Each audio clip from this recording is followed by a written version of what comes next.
Okay. So, this was what we covered in the previous module.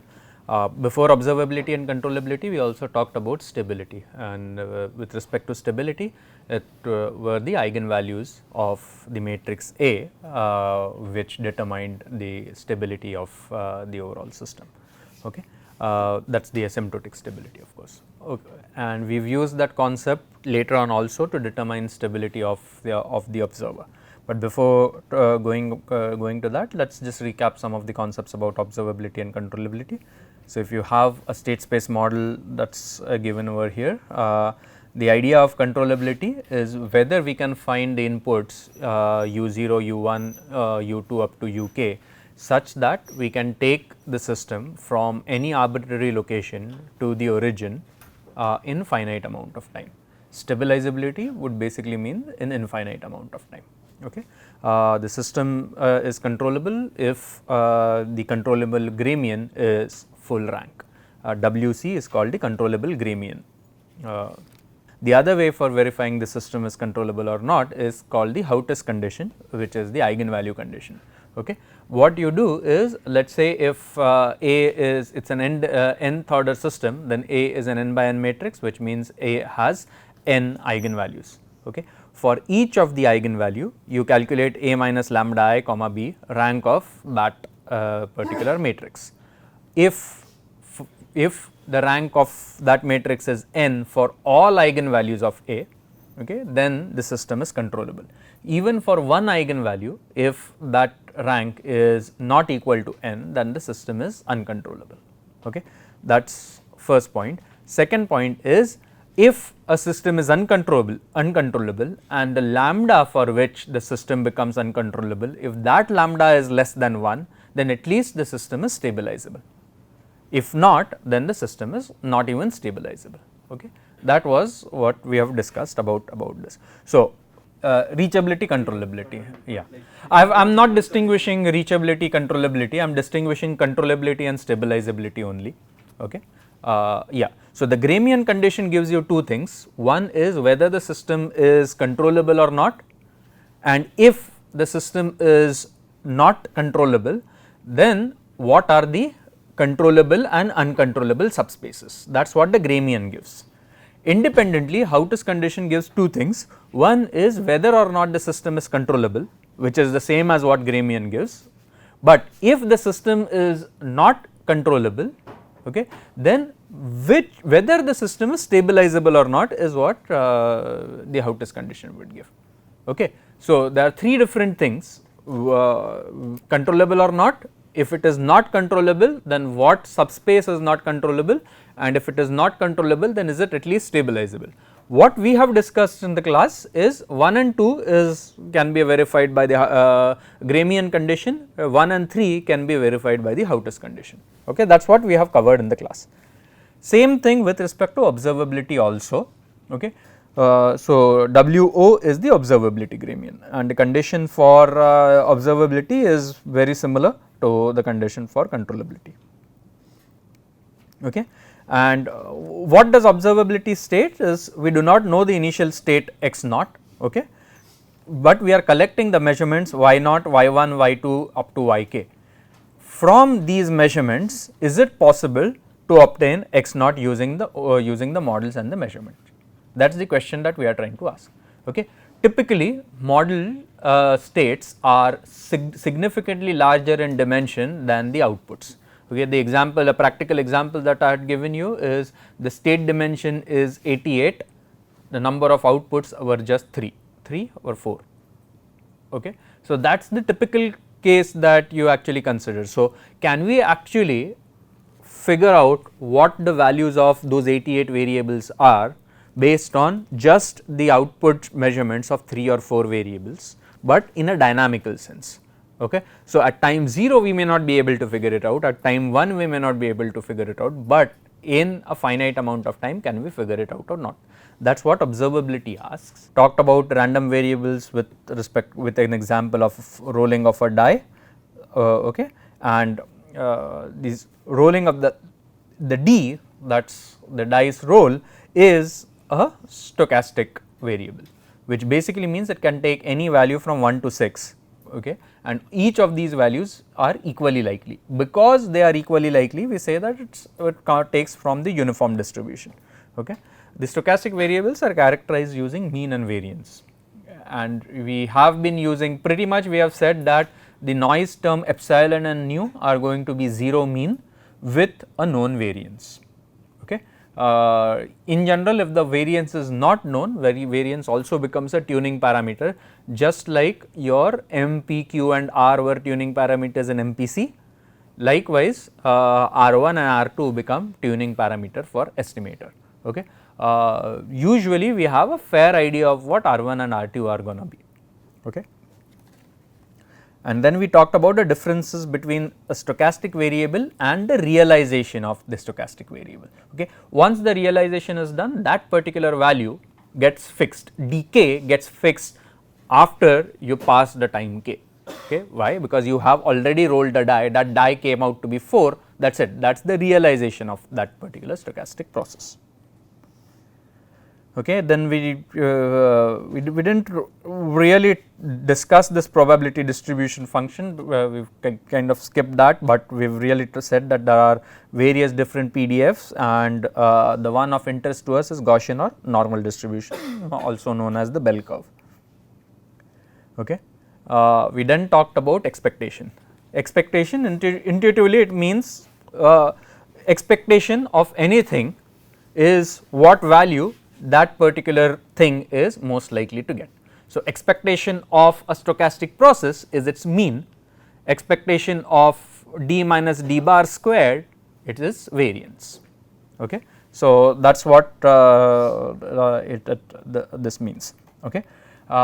The other thing is, we talked about the Gaussian noise, and why Gaussian noise is important, you saw that when we talked about the Kalman filter. We did not exactly do the derivation of Kalman filter as an MLE estimator or as an MAP estimator, which is where why the noise is Gaussian becomes very important. But the really takeaways for you guys is that Gaussian noise is completely described by mean and variance. If the mean and variance of a Gaussian noise is known, you pretty much know everything about that particular Gaussian noise, not the realization, but the noise itself, the stochastic variable itself is completely defined by the mean and the variance. Okay. We talked about white noise, we talked about colored noise, and we talked about integrating white noise. White noise is a noise that is not correlated in space. Okay. Colored noise is a noise that is not related in time, and colored noise is a noise that is related in time. Okay. Everything that you cannot describe, we realize that when you take large number of data, that tends to fall as a white noise, but everything that undergoes a process is likely to be colored. So, colored noise is basically just white noise that goes through certain type of a process. This is, there is a theorem, there is a proof about it, why you can actually show that delta is a colored noise. If delta is a colored noise, it is related to a white noise using delta equal to G epsilon. Okay. GQ inverse is nothing, if you just take Z transform of delta k equal to GQ inverse epsilon, it just becomes delta Z equal to GZ inverse of epsilon Z. Okay. So, Q inverse is just a continuous time, it is a time operator, delay time operator, whereas Z is in the frequency domain. So, Q is in the time domain, Z is in the frequency domain. We kind of talked about that, and we talked about non-stationary noise also, and this is an example of an integrating white noise. Okay. And then we talked about estimation, and we talked about 3 different cases. Smoothing, that means you have x hat k at k minus 1, x hat k at k minus, estimating past states, I am sorry, this should have been I at k, not k at I. Okay. So, it should be x hat I given k, which means x hat 1 given 2, 1 given k, 2 given k, 3 given k up to x hat k minus 1 given k is called smoothing, x hat k given k is called filtering, x hat k plus 1 given k is called one step prediction. Okay. There was a question about what is the difference between deterministic observer and say a Kalman filter or a stochastic observer, and the question I would reframe the question, does the system change, does the plant change? No, plant does not change. The plant is x k plus 1 equal to a x k plus b u k plus epsilon k, y k equal to c x k plus nu k, that is what that plant is. Okay. Now, when you get the measurements from the plant, you need to use those measurements to estimate your x hat. You can estimate in multiple ways, but the two ways that we talked about is deterministic, where you completely ignore the stochastic nature. What do you mean by you ignore the stochastic nature? Does not mean that you do not acknowledge the stochastic nature, just that you do not use any of that information. Okay, so the only thing that you are using is y. You are not using the information that you might have about x epsilon and nu. That is what is known as a deterministic filter. Okay. Does not mean that magically the process has become deterministic, no, you are just choosing to ignore the stochasticity in the process. And we talked about pole placement design and we said that the stability is of the estimator is given by poles of A minus LC, which is just eigenvalues of A minus LC. Okay. You did two designs in your assignment, one was deadbeat and one was an estimator where the estimate changes by 0.3 to the power k.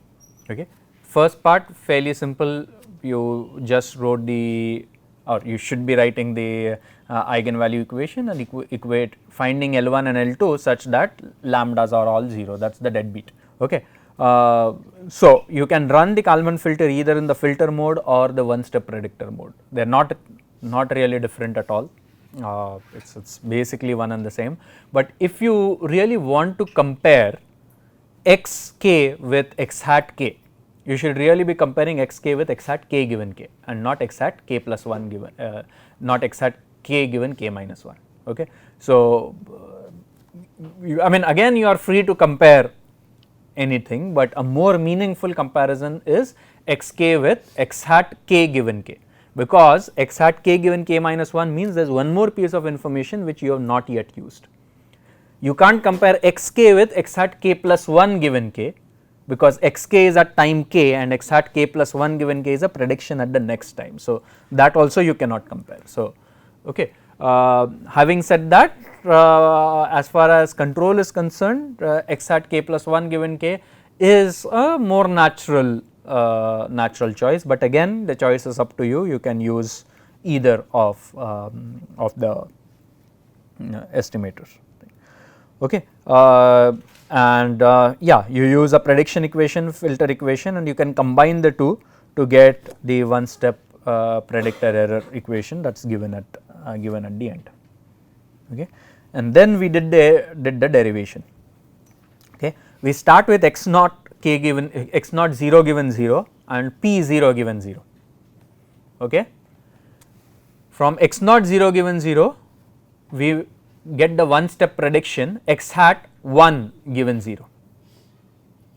Then we get the error covariance p bar 1 given 0. Using p bar 1 given 0, we calculate the Kalman filter k.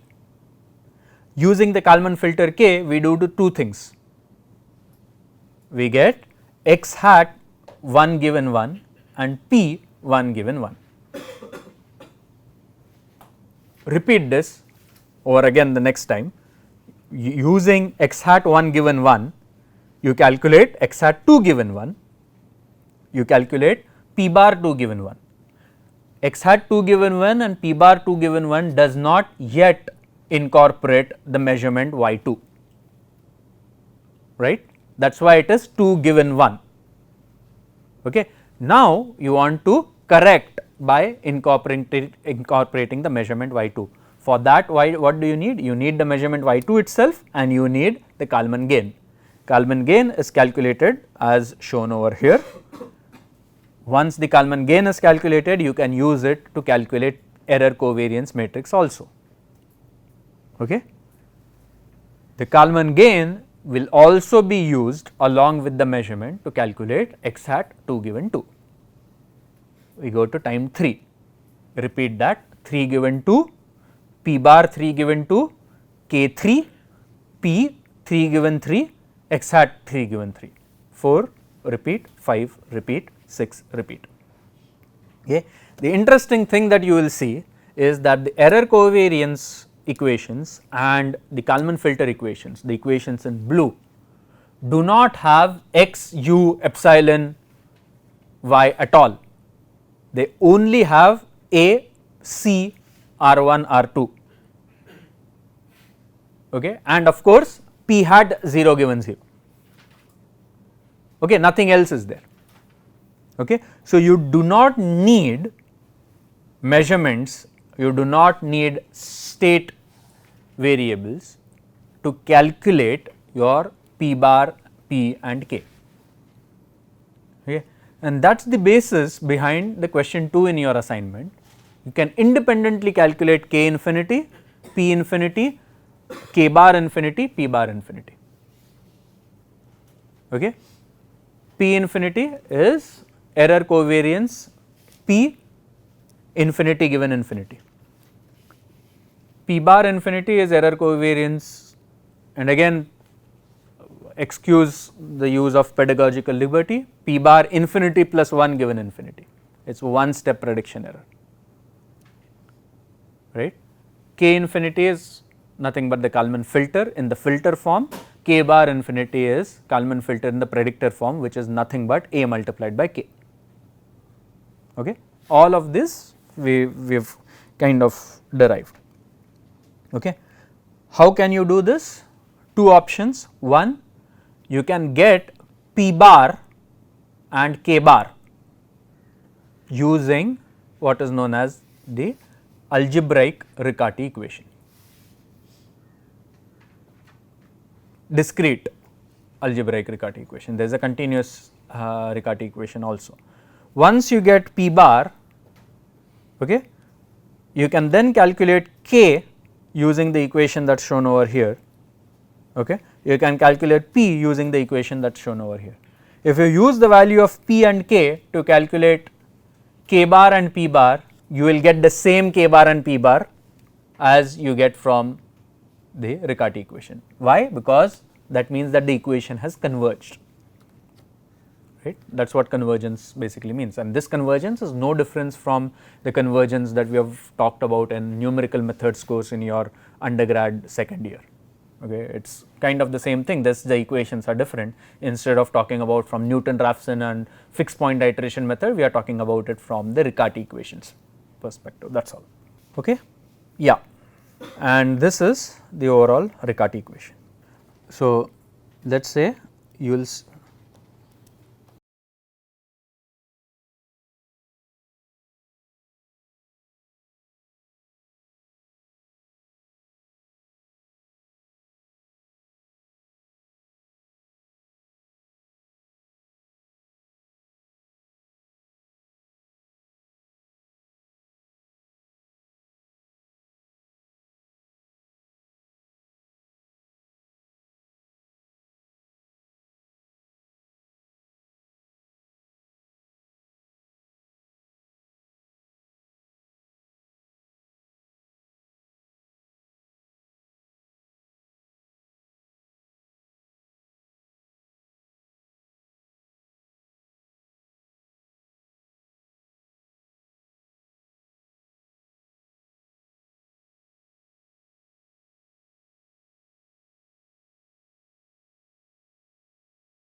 okay, this is prediction.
this is how you use it in a predictor form, sorry, in a filter form. So while we calculate, we put that x naught in the plant equation also and get y. No. So,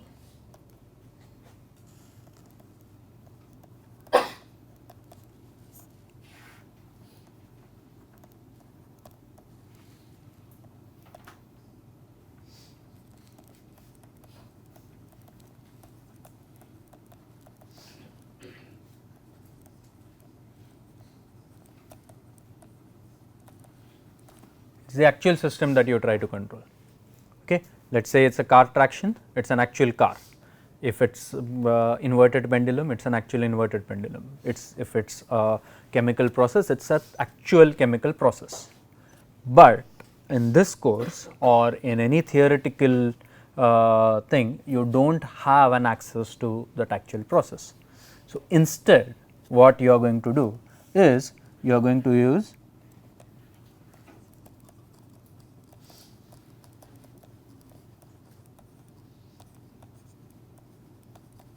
start with some x naught. Okay. This x naught and x hat 0 given 0 would be different. Okay. This is what real x is, x hat 0 given 0 is what your estimator assumes. Okay. And at each time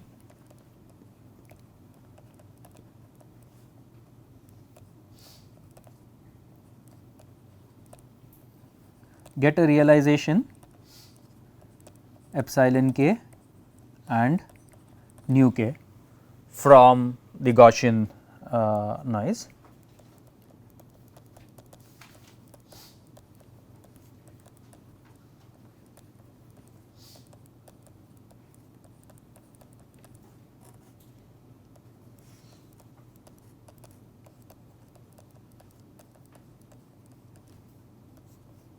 This yk you provide over here.